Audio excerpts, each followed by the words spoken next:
In Decision 2014, we are just days away, of course, from the general election, and the candidates are hitting the campaign trail hard in the last minute push for the votes.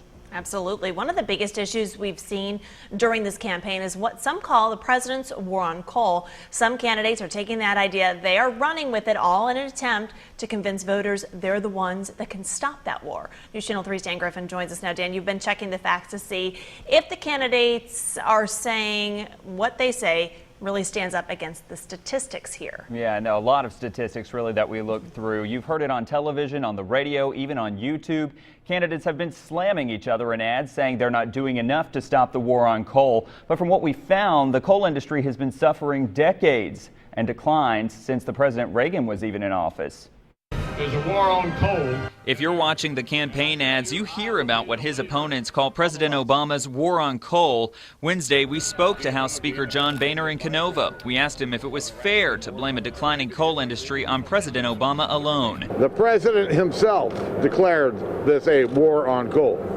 Now, I don't make this stuff up. He said it. Last year, the president announced new EPA regulations to cut carbon emissions by 30% by the year 2030. Many fear it will impact coal power plants and jobs. We checked the facts and found the industry has been suffering for decades during both Republican and Democratic administrations. According to the U.S. Energy Information Administration, when President Reagan was in office, more than 46,000 people in Kentucky worked in the mines. By 1990, the numbers dropped to 30,000, and there's another drop in the year 2000 to 15,000 miners. West Virginia has also seen and felt that drop. According to the state's Mine Health and Safety Office, 55,000 miners were employed in 1980.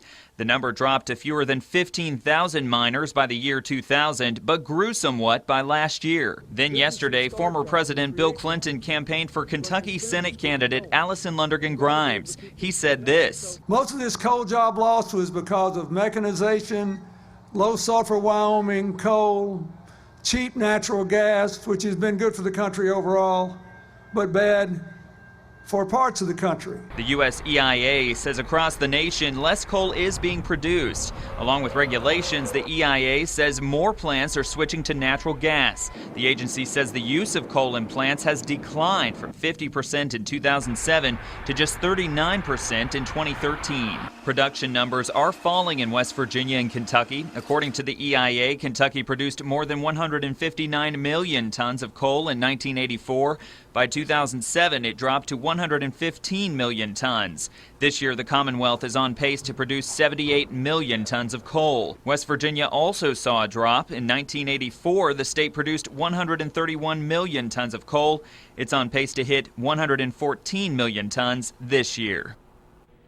All right, so whether it comes down to whether one person or one law is responsible for the decline, from what we found, the numbers show coal and its use has been changing for decades. And Amanda, last year the U.S. mines produced about 1 billion short tons of coal. That's the lowest, according to the EIA, since 1993. All right, very interesting report, Dan. Thanks. Ahead at 6, we're going to take a closer look at job losses over the years. The recent losses aren't the first major losses that we've seen in the past few decades.